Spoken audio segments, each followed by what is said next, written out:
तो आज हम स्टार्ट कर रहे हैं कंपनीज ऑडिटर्स रिपोर्ट ऑर्डर 2020।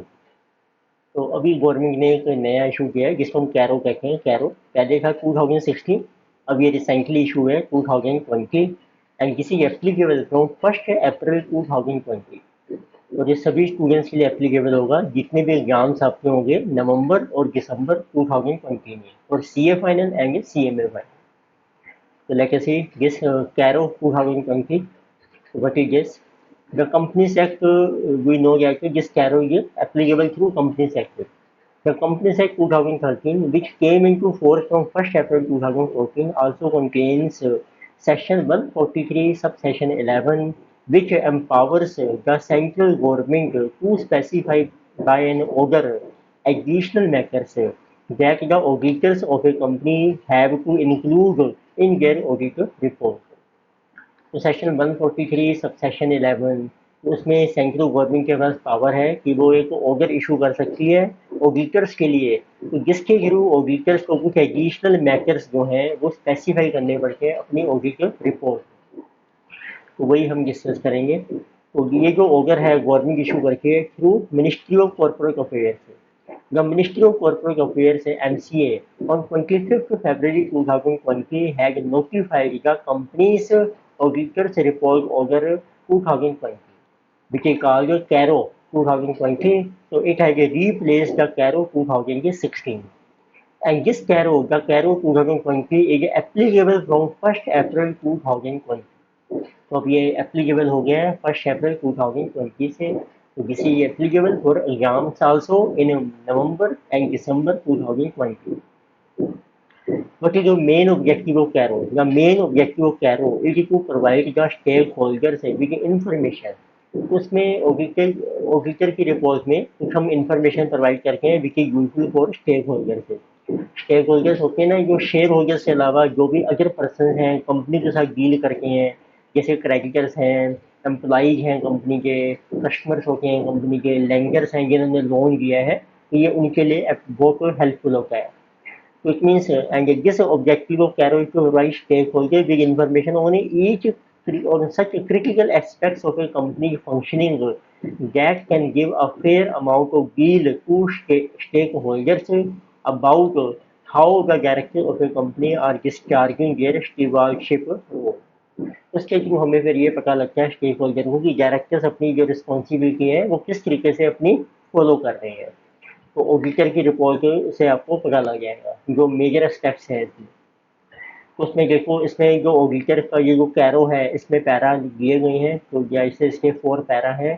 तो पैरा नंबर 1 ये शो करता है एप्लीकेबिलिटी ऑफ कैरो। तो कैरो किस किस के लिए अप्लाई होगा, ये सिर्फ कंपनीज की हम बात कर रहे हैं। जो कैरो है this is only for companies. जैसे CARO 2020 is applicable to every company including a foreign company.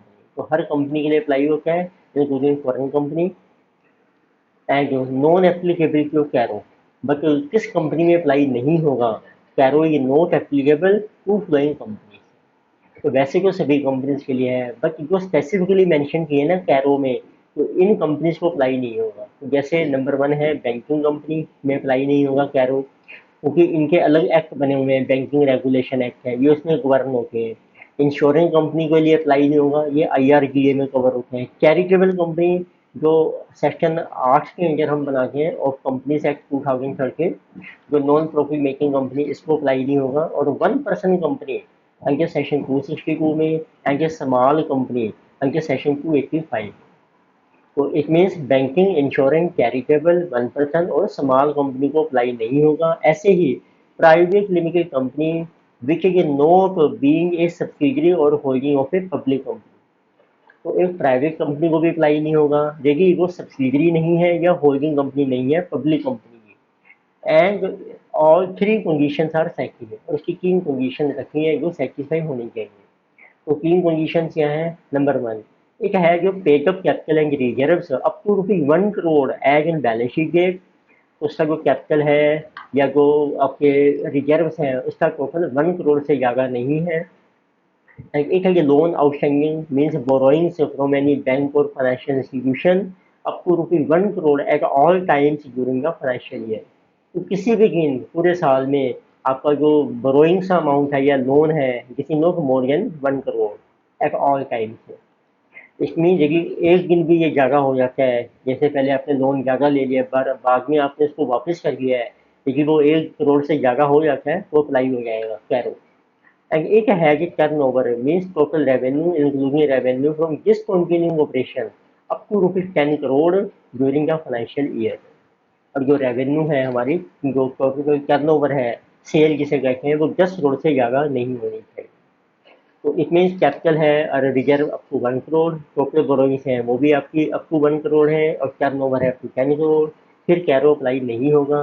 Provided company जो प्राइवेट कंपनी है ना वो सब्सिडरी है ना ही वो होल्डिंग कंपनी है, लेकिन इनमें से कि कोई भी कंडीशन सेटिस्फाई हो गई तो फिर कैरो अप्लाई हो जाएगा प्राइवेट कंपनी को भी। वो भी हमने डिस्कस किया। देखो पैरा वन में आता है applicability of CARO 2020 to private companies. तो किस केस में कैरो अप्लाई होगा प्राइवेट कंपनीज को? क्वेश्चन पूछ सकते हैं, is CARO applicable to private limited companies और under what circumstances CARO 2020 applicable to private limited companies? Yes, Carol 2020 is applicable to private limited company if any of the following condition is satisfied. Any मतलब कि एक भी condition satisfy हो गई तो Cairo apply हो जाएगा प्राइवेट लिमिटेड कंपनी में। नंबर 1, प्राइवेट लिमिटेड कंपनी के सब्सिडरी और holding company of a public company. ये जो प्राइवेट लिमिटेड कंपनी है ये या तो सब्सिडरी है या होल्डिंग है किसी पब्लिक कंपनी की, और it has a page of capital and reserves exceeding ₹1 crore as on balance sheet date. और उसका जो कैपिटल रिजर्व है वो 1 करोड़ से ज़्यादा है बैलेंस शीट डेट को। And it has a loan outstanding from any bank और financial institution exceeding ₹1 crore at any time during the financial year. या इसका लोन का अमाउंट 1 करोड़ से ज़्यादा था किसी भी दिन या पूरे साल ही, और एक has a turn over exceeding ₹10 crore at any point of time during the financial year. जैसे टर्नओवर ज़्यादा हो गई 10 करोड़ से किसी भी टाइम पर ड्यूरिंग फाइनेंशियल ईयर में, तो उस केसिंग में कैरो आपका अप्लाई हो जाएगा। जो मैंने लिखा है और का मतलब है देखिए एक भी कंडीशन सेटिस्फाई हो जाएगी तो कैरो अप्लाई हो जाएगा प्राइवेट लिमिटेड कंपनी में। अब आता है मेन पॉइंट। पैरा 2 जो है वो सिर्फ ये बताता है देखो एप्लीकेबिलिटी क्या है, जैसे 1 अप्रैल 2020 है हमारी। फिर मेन आता है पैरा 3, उसमें ये मेंशन किया गया है matters to be included in auditor's report as per CARO. कौन कौन से मैटर्स हैं, इंफॉर्मेशन है जो आपने ऑडिटर की रिपोर्ट में इंक्लूड करनी है एज पर कैरो। उसके पैरा दिए गए हैं। पैरा है 3(1) आई, ठीक है जी। तो ये सब पैरा हो गया आई। तो अब कौन से अपने मैटर्स इंक्लूड करने हैं? सबसे पहले आता है ऑडिटर की रिपोर्ट आएगी, report on property plant and equipment PPE. तो अब ये नया नाम आ गया है इसमें। जैसे पहले फिक्स्ड एसेट्स था इसका नाम, जैसे अब अकाउंट की स्टैंडर्ड भी चेंज हो गया है, फिक्स्ड एसेट का नाम हो गया है प्रॉपर्टी प्लांट एंड इक्विपमेंट। यहाँ हमने अमेंडमेंट कर दिया है इसमें पैरा 3(1) में। तो what information in particular have to be reported about property plant and equipment in CARO 2020? उसमें आते हैं पैरा 3(1) क्लोज ए। तो उसमें मेंशन किया है the auditor has to report whether the company has maintained proper records showing full particulars about situation and quantitative details of property plant and equipment. बस पहले नाम था फिक्स कैसे, अब नाम चेंज किया है बस हमने। तो आपने सिचुएशन बतानी है क्या है और उसकी क्वांटिटेटिव डिटेल्स बताने हैं अपने प्रॉपर्टी प्लांट एंड इक्विपमेंट के। The auditor, ये नया ऐड हुआ है इसमें। The auditor has to report whether a company has maintained the proper records showing full particulars of intangible assets। तो फिक्स एसेट में पहले इंटेंजिबल थी, अब वो सेपरेट कर गया है कि आपको इंटेंजिबल एसेट का भी प्रॉपर रिकॉर्ड मेंटेन करना है। Thus, separate reporting for PPE and intangible asset is required instead of fixed asset। पहले कंबाइन होता था कुछ गैसेस का, अब नए कैरो में हमने इसको सेपरेट कर दिया। पीपीई का रिकॉर्ड आपने सेपरेट मेंटेन करना है और इनटेंजिबल एसेट्स का आपको सेपरेट मेंटेन करना है, और ऑडिटर इसको वेरीफाई करेगा। Clause number B, para 3(1) clause B. Then the auditor has to report whether the PPE has been physically verified by the management at reasonable intervals। और management ने उसको फिजिकली वेरीफाई भी करना है अपनी प्रॉपर्टी को रीजनेबल इंटरवल्स के ऊपर। And if any discrepancy is noticed on such verification it has to be properly dealt with in the books of accounts. जैसे किसी प्रॉपर्टी डिस्ट्रॉय हो गई है, डैमेज हो गई है, तो वो अपने बुक्स में अपना मेंशन भी करना है। उसकी डिस्क्रिपेंसी जो है वेरिफिकेशन में जो पता लगेगी वो अपने बुक्स अकाउंट में रिकॉर्ड करनी है मैनेजमेंट ने। ऑडिटर चेक करेगा कि ये वेरीफाई किया है कि नहीं किया है। फिर आता है पैरा 3(1) क्लोज सी में, the auditor has to report whether the, अब ये भी नया पैरा ऐड किया इन्होंने, the title deeds of immovable properties are held in the name of company. तो जो टाइटल डीड्स होती है, ओनरशिप की जो डीड होती है ऑफ इमूवेबल प्रॉपर्टी, वो कंपनी के नाम से होनी चाहिए। ऑडिटर को वेरीफाई करना है, except in case of lessee where the lease agreement is duly executed in favour of lessee. Lessee के केस में ओनरशिप जो है लेसी के नाम से नहीं होती है, वो लेसर के नाम से होती है। बस सिर्फ आपकी लीज एग्रीमेंट साइन होना चाहिए उस केस में, ऑडिटर ने सिर्फ ये वेरीफाई करना है। अब देखिए सपोज कर लो टाइटल जो डीड्स हैं इमूवेबल प्रॉपर्टी की ये कंपनी के नाम से नहीं है, तो उस केस में ऑडिटर को कुछ इन्फॉर्मेशन स्पेसिफाई करनी है। तो वो है, if title deeds of all immovable property are not held in the name of the company, the following details shall be provided. तो ऑडिटर को ये सारा डिटेल मेंशन करना है।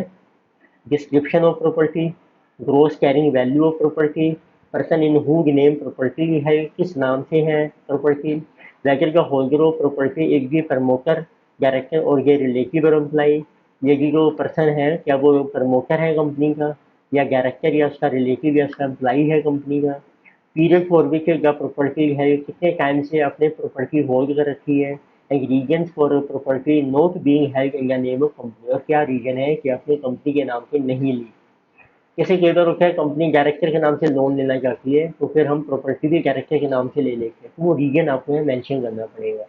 And whether property is in dispute or no, या कोई dispute तो नहीं चल रहा है उस प्रॉपर्टी से रिलेटेड, वो भी आपको मेंशन करना है। अब एक नया और पॉइंट ऐड हो गया इसी में, इस पैरा 3(1)(b) में रिवैल्यूएशन ऑफ पीपीई और इंटेंजिबल एसेट्स।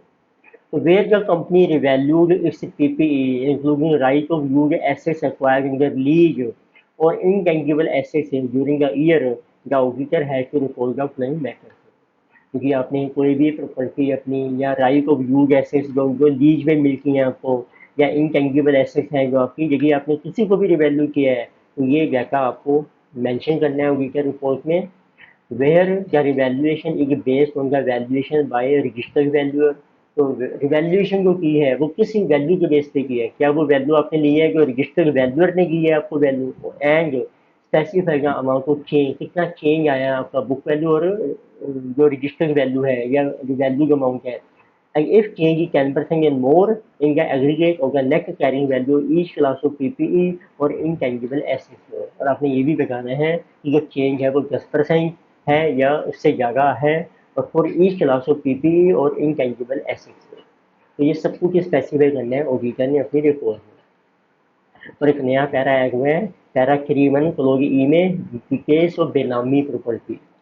तो if company holds any Benami property under Benami Transaction Prohibition Act 1988, auditor has to report that whether the company has disclosed the details of any proceedings initiative। अब ये तो basic rule है कि कोई भी person बेनामी property hold नहीं कर सकता है, ठीक है। तो ये कि बेनामी प्रॉपर्टी आपकी मिलती है तो फिर कोर्ट में आपकी प्रोसीडिंग्स हो सकती हैं। तो आपने ये बताना है the case of any proceedings initiated or pending against company for such property in its financial statement। देखिए कंपनी के नाम से कोई बेनामी प्रॉपर्टी है तो उसके अगेंस्ट जो आपकी प्रोसीडिंग्स चल रही है ना कोर्ट में, या जो पेंडिंग है, तो उसके डिटेल्स आपको मेंशन करने हैं अपने फाइनेंशियल स्टेटमेंट में। अब आता है para 2(3)(2), this is about inventory. तो इन्वेंट्री के आपने क्या क्या रिकॉर्ड मेंटेन करने हैं, right. So what information and particulars have to be reported about inventory under CARE? तो पहला है discrepancy in physical verification of inventory. तो मोस्टली जो है वो मैनेजमेंट जो फिजिकली वेरीफाई करती है इन्वेंट्री की, और उसमें जो डिस्क्रिपेंसी आती है उसको हम नोटिफाई करते हैं। तो auditor has to report whether the inventory has been physically verified by management at reasonable intervals. तो क्या मैनेजमेंट ने फिजिकल वेरिफिकेशन किया है इन्वेंट्री का रीजनेबल इंटरवल्स के ऊपर, number 1। Second, auditor has to report whether the coverage and procedure of physical verification of inventory by management is appropriate or no, और management ने जो प्रोसीजर अप्लाई किया है वेरिफिकेशन का, क्या वो अप्रोप्रिएट है या नहीं। And auditor has to report that any ये भी नया है जो है, एनी डिस्क्रिपेंसी ऑफ 10% और मोर noticed on physical verification for each class of inventory are properly dealt with in books of account। देखिए आपकी डिस्क्रिपेंसी 10% या उससे ज़्यादा है for each class of inventory, तो आपने बुक्स में अपनी एडजस्ट करने के लिए है, तो ऑडिटर को ये भी वेरीफाई करना है। नेक्स्ट आते हैं फिर क्वार्टरली रिटर्न आपको सबमिट करनी होती है फॉर वर्किंग कैपिटल लिमिट से। देखिए कंपनी ने वर्किंग कैपिटल लोन लिया है जिसके कहते हैं वर्किंग कैपिटल लिमिट, तो उसकी भी आपको एक स्टेटमेंट भेजनी होती है क्वार्टरली, तो वो वेरीफाई करनी है। तो उसका रूल है where the company has been sanction working capital limits secured against current asset of the company greater than ₹5 crore in aggregate, और यदि वो अमाउंट आपका 5 करोड़ से ज़्यादा है during any point of time of the year from banks और financial institutions, तो किसी भी टाइम पूरे साल में 5 करोड़ से ज़्यादा का अमाउंट आपका है वर्किंग कैपिटल लिमिट का, then the auditor has to report whether the company has filed the quarterly returns or statements with such banks or financial institutions that are in agreement with the books of accounts of the company। तो हमें एक return भेजनी होती है bank को या financial institution को, उसके रिपोर्ट की, तो क्या वो आपने भेजी है टाइम पर या नहीं भेजी, तो ऑडिटर को ये भी रिपोर्ट करना है। फिर आता है पैरा 3, तो this is about loans given by company. देखिए कंपनी ने कोई लोन दिया है तो उसकी क्या इन्फॉर्मेशन आपको शो करनी होती है, and particulars have to be reported about loans guarantee by company under Cairo.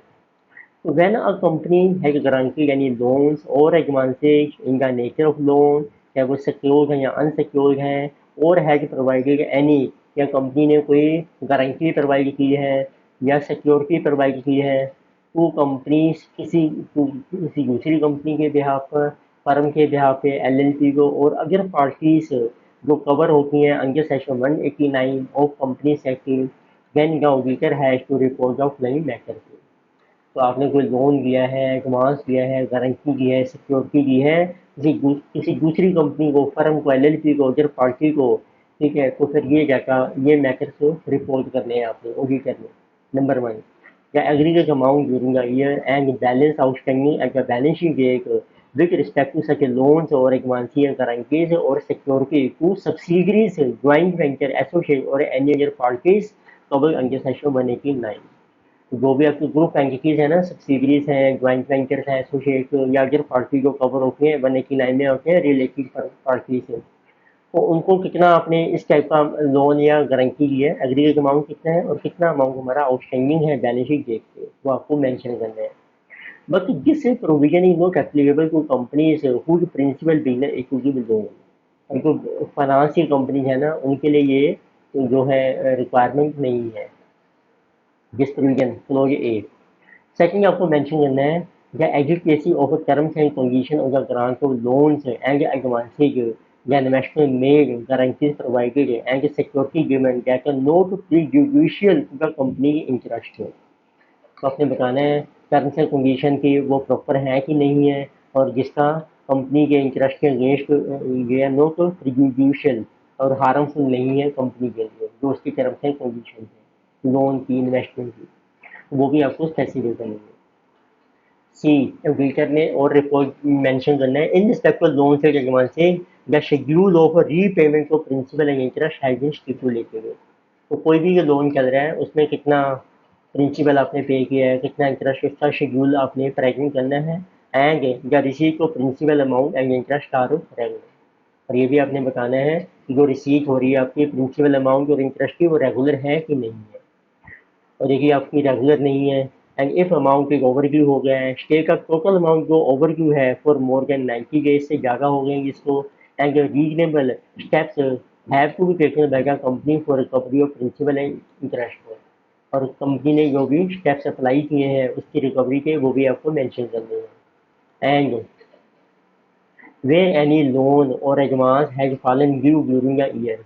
अब कोई लोन आपने ले रखा था और वो ड्यू हो गया इस साल में, स्पेसिफाई करना है फिर आपने या एग्रीगेट अमाउंट हो सके ड्यूड रिन्यूड, हो सकता है वो लोन अब आपने दोबारा रिन्यू करवा लिया है या एक्सटेंड हो गया है या उसको सेटल कर दिया है बाय फ्रेश लोन से, and percentage of aggregate to the total loans or advances granted during the year. फिर आपने इसकी परसेंटेज भी बतानी है जो of aggregate to total loans और एडवांसेज, तो जितना अमाउंट हमारा फॉलन ड्यू हो गया है, ठीक है, और जो आपने रिन्यू करवाया है या एक्सटेंड करवाया है या सेटल किया हुआ है फ्रेश में, वो कितने परसेंटेज है अगेंस्ट टोटल लोन्स और एडवांसेज जो आपने दिए हैं इस साल में, उसके comparatively. But this rule is also not applicable to companies whose principal business is to give loans. जो फाइनेंस कंपनी है जिनका बिजनेस ही यही है लोन देना, उनके लिए ये रूल अप्लाई नहीं होगा। F, where the company has granted any loans or advances either repayable on demand or without specifying any terms or period of repayment, तो ये repayable on demand कभी भी वापसी आपकी रिकवरी हो सकती है, उस केस में आपको स्पेसिफाई करने के aggregate amount, percentage there of to total loans granted, aggregate amount को लोन्स ग्रांटेड टू प्रमोटर्स और रिलेटेड पार्टीज। तो इस टाइप का जो लोन जो रीपेबल डिमांड है वो कितना अमाउंट है इसका, कितने परसेंट है टोटल लोन का, और कितना लोन है जो आपने दिया है प्रमोटर्स या रिलेटेड पार्टीज को, तो वो आपको स्पेसिफाई करना है। फिर रखेंगे पैरा नंबर 3-4, इसमें आता है लोन्स जो हमने दिए हैं डायरेक्टर्स को and loans and investments by company. तो what information and particular have to be reported about the loans to director and loans and investment by company under CARO 2020? ये सेम है, इसमें कोई चेंज नहीं आया है। एक company has to comply with provisions of section 185 and 186 of the companies act 2013 in respect to loans, investments, guarantees and security. If not then we have to provide details कि जिस जिसके लिए आपने ये सेक्शन 185 और 186 आपने फॉलो नहीं किया है। पैरा 3-5 डिपॉजिट्स के बारे में है। तो what information and particulars have to be reported about deposits accepted by a company? इसमें एक नया पॉइंट ऐड हुआ है, जो गेम्ड डिपॉजिट्स हैं वो भी आपने रिपोर्ट करने हैं। पहले था सिर्फ डिपॉजिट, अब आ गया गेम डिपॉजिट आल्सो। तो लेट अस सी ये, तो when a company accepts deposits और which are gamed to be deposit, तो यहाँ लिखा है ना गेम्ड टू बी डिपॉजिट्स, वो भी आपको कंसीडर करने हैं। यानी it has to comply with the directives issued by RBI and the provisions of Section 73 to 76 of Companies Act, including any rules framed thereafter. तो डिपॉजिट के जो रूल सेक्शन हैं 73 से 76 हैं, वो आपने देखना है कि फॉलो हुए हैं कि नहीं, और कोई भी जो रूल्स हैं इसके। The nature of contravention shall be stated if any directives और रूल्स नॉट कंप्लाई विद। तो देखिए आपकी कोई वायलेशन है, कॉन्ट्रावेंशन है, वो आपने ऑडिट रिपोर्ट में मेंशन करनी है। और अगर कंपनी है टू कंप्लाई विद एनी अगर pass by National Company Law Tribunal NCLT और RBI और एनी कोर्ट, अगर कंपनी को उनका अगर फॉलो करना पड़ेगा NCLT का, RBI का या कोर्ट का, तो ऑडिटर ने वेरीफाई करना है कि यदि अगर पास किया है जो वो अप्लाई किया है कंपनी ने या नहीं किया है। फिर आता है para 3-6 post reports. So what information and particulars have to be reported about post reports under CARO 2020? The auditor has to report whether a company has maintained proper cost reports as specified by central government under section 148(1) of the Companies Act 2013। तो auditor को ये भी verify करना है कि company ने proper cost record जो है एज स्पेसिफाई किए गए हैं अंडर सेक्शन 148(1) में वो फॉलो किए हैं। Para 3-7, this is about our deposits or payment of statutory dues. So what information particulars have to be reported about statutory dues? Statutory जो गवर्नमेंट को ड्यू है और उसकी जो पेमेंट कैसे की है अपने अंडर कैरो। अ कंपनी, ये भी रूल सेम है जो पहले 2016 में था। A company should deposit its undisputed statutory dues of provident fund, ESI, income tax, GST, custom duty और cess regularly with appropriate authority. तो बेसिक रूल ये है कि कंपनी को टाइम पर ये सारे ड्यूज पे करने चाहिए। The auditor shall indicate any statutory dues which are outstanding for more than 6 months at the last day of the financial year। अगर कोई ड्यू हमारा आउटस्टैंडिंग है, मोर देन 6 मंथ से ज़्यादा हो गया है, तो वो ऑडिटर ने रिपोर्ट करना है अपनी ऑडिट रिपोर्ट में। फिर है पैरा 3-7 का clause B. So if any statutory dues have not been deposited because of any dispute, then the amounts in dispute and the forum where disputed pending shall be mentioned.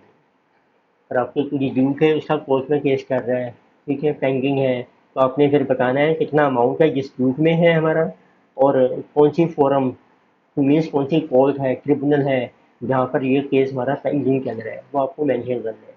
However, a mere representation to the concerned department shall not constitute a dispute। तो कई बार होता है हम parties को कहते हैं company को कि सिर्फ आपने जो है रिप्रेजेंटेशन देनी है, तो वो फिर समझो हमारा जो है it is not a dispute. फिर आता है para 3(8), this is record of undisclosed income in books of accounts.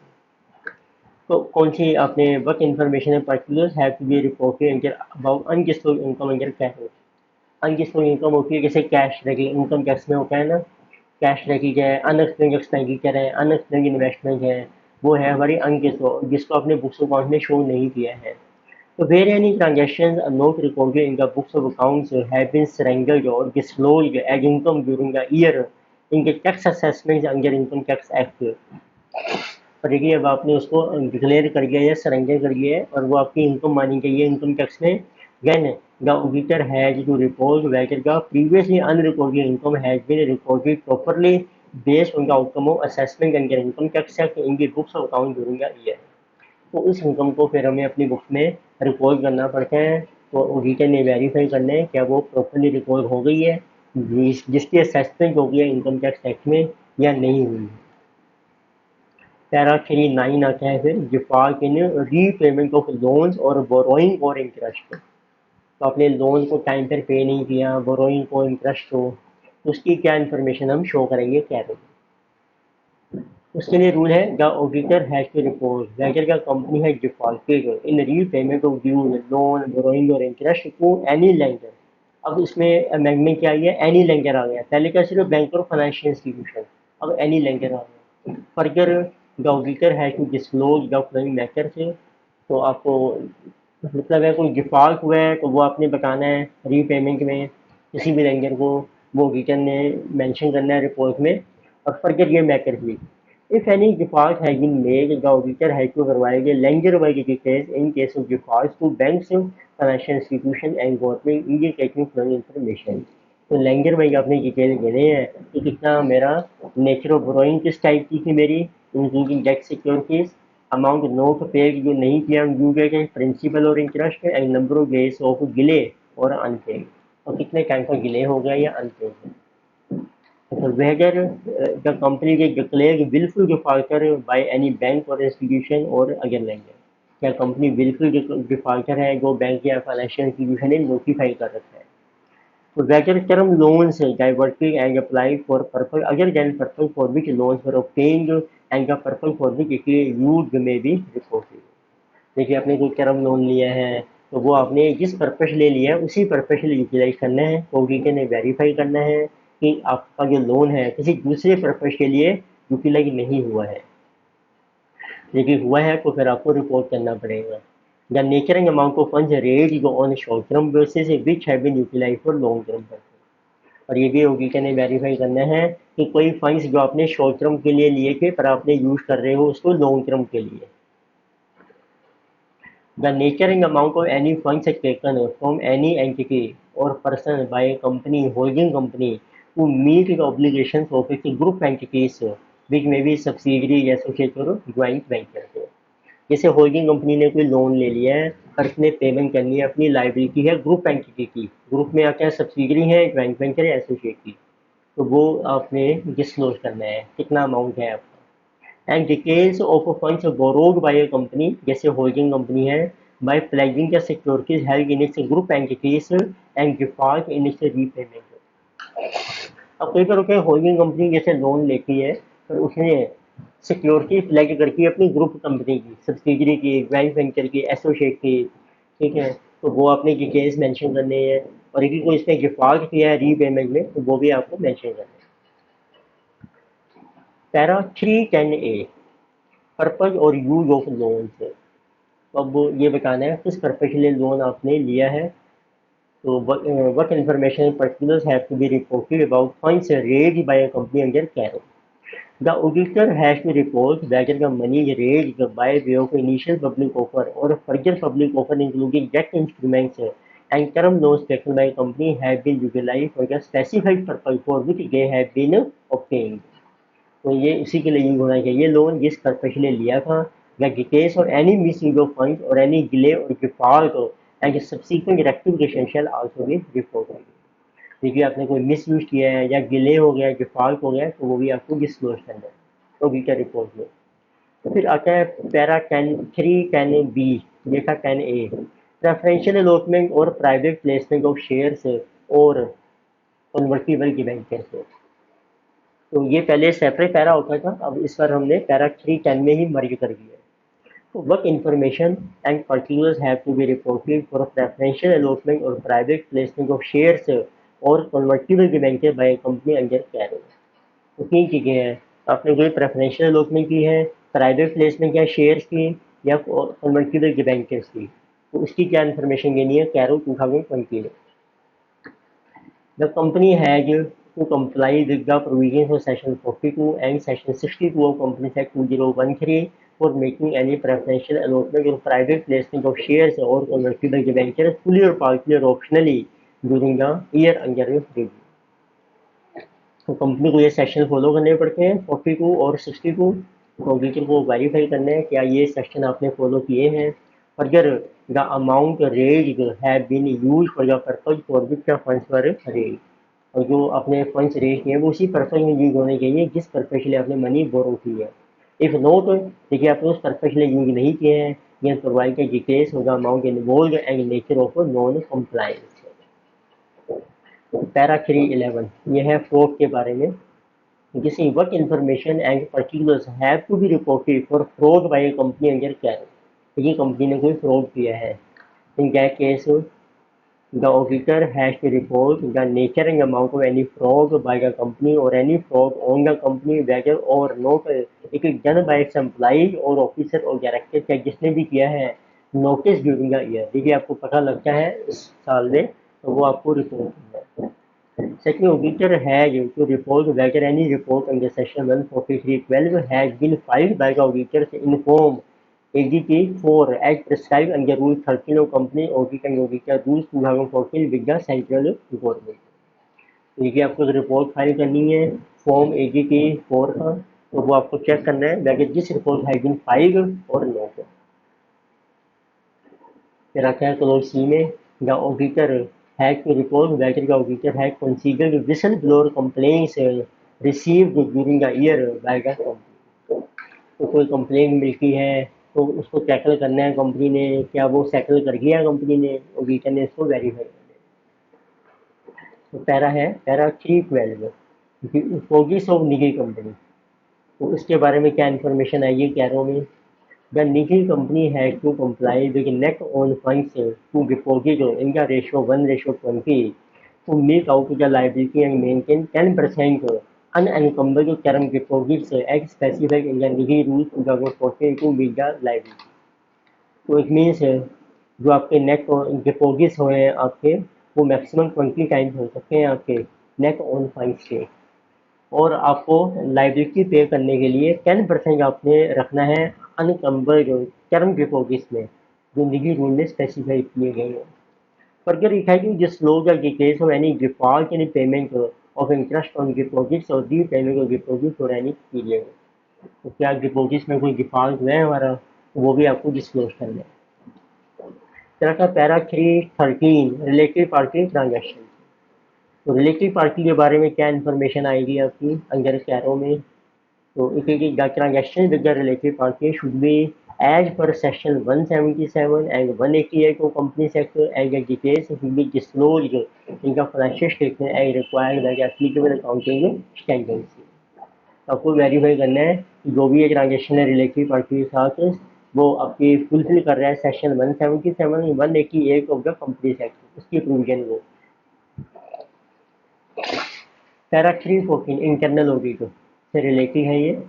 So internal auditor. So what matters on internal audit have to be reported under CARO। The auditor has to report whether a company has an internal audit system commensurate with the size and nature of its business and whether the reports to the internal auditors for the period under the audit were considered by the statutory auditor. तो पहले को auditor ने check करना है कि हमारा जो internal auditor system है क्या वो ठीक है with respect to size and nature of business. तो एंड फिर आपको वेरीफाई करना है एंड रिपोर्ट करना है whether the reports of internal auditor for the period under audit were considered by statutory auditor. तो क्या जो इंटरनल ऑडिटर की रिपोर्ट है वो स्टैट्यूटरी ऑडिटर ने कंसीडर की है नहीं की। फिर है आपकी नॉन कैश ट्रांजेक्शन पैरा 315 में। तो इसकी क्या इन्फॉर्मेशन आपको देनी है। The company has to comply with section 192 for non cash transactions anchored with directors और person connected with them. Para 316 तो this one is about registration with RBI. तो रजिस्ट्रेशन कैसे है अब किस किस कंपनी को रजिस्ट्रेशन करवानी पड़ती है आरबीआई में। तो what information particular had to be reported for registration with RBI by a company under CARO? The auditor has to report whether a company is required to be registered। तो आपको ये बताना होता है कि क्या कंपनी जो है is required to be registered under section 45 IA of RBI act and if so whether registration has been obtained। तो ये कंपनी कोई बैंकिंग बिजनेस करती है तो फिर इसको रजिस्ट्रेशन करानी पड़ती है 45 IA ऑफ RBI एक्ट में। Clause B. The auditor has to report whether a company has conducted any non-banking financial or housing finance activities without a valid RC। RC means registration certificate from the RBI। तो क्या company ने कोई invalid transaction तो नहीं की NBFC non banking finance और housing finance की without RC from RBI। The auditor has to report whether a core investment company as per RBI has fulfilled the criteria of CIC and in case the company can exempt or unregistered CIC, whether it continues to fulfill such criteria. The auditor has to report whether the group has more than one CIC, which is a core investment company, and indicate the number of CIC which are part of the group। फिर para आता है आपका 317 cash flow. उसके बारे में क्या information आपको देनी है। The auditor has to state the amount of cash losses aggregate of operational investment financial cash losses incurred by the company in its current as well as previous financial year. Para 318 this is regulation of statutory auditor. देखिए statutory auditor ने resign दे दिया है तो उसकी क्या information आएगी आपकी। Where the statutory auditors have resigned during the year, the auditor has to take into consideration the issued objections or concerns raised by the outgoing auditors। तो पैरा 319 आता है फाइनेंशियल पोजीशन कैसी है कंपनी की उसके बारे में आपको रिपोर्ट देनी है।